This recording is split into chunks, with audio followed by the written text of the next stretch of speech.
అహల్య అర్ధరాత్రి పూట నర్స్ మీరాలాగా గౌతమ్ ఇంటికి వస్తుంది. డోర్ కొట్టగానే గౌతమ్ డోర్ తీసి మీరా అదే అహల్యని చూసి చాలా సంతోషపడతాడు.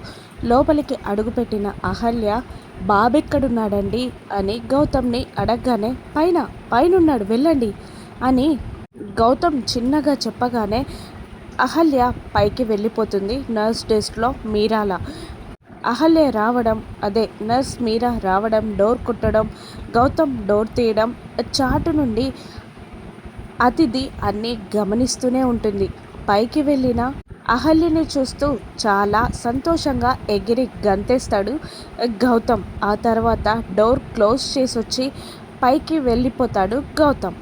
డోర్ క్లోజ్ అయ్యాక అతిథి ఆ డోర్ దగ్గరికి వచ్చి గొల్లెం పెట్టేసి మీరా నీ సంగతి చెప్తా నాగవే అని అంటూ ఇంటికి వచ్చేసి యామిని పక్కనే కూర్చొని అతిథి భానుమతికి ఫోన్ చేస్తుంది.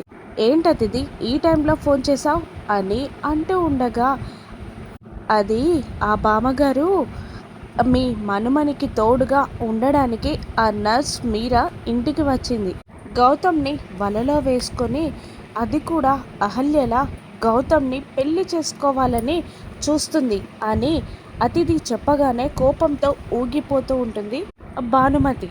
ఇంకా మీరా పైన చాడీలు చెప్తుంది భానుమతికి అతిథి చెప్పిన మాటలతో కోపంతో ఊగిపోతూ ఉంటుంది భానుమతి. మరోవైపు బాబుని నిద్రపుచ్చి జో కొడుతూ నర్స్ మీరా డ్రెస్లో ఉన్న అహల్య అక్కడే బెడ్ పైన పడుకొని నిద్రలోకి జారుకుంటూ ఉండగా సోఫా దగ్గర కూర్చున్న గౌతమ్ కళ్ళార్పకుండా అహల్యనే చూస్తూ ఉండిపోతాడు. ఇప్పుడు భానుమతి ఏం చేస్తుంది?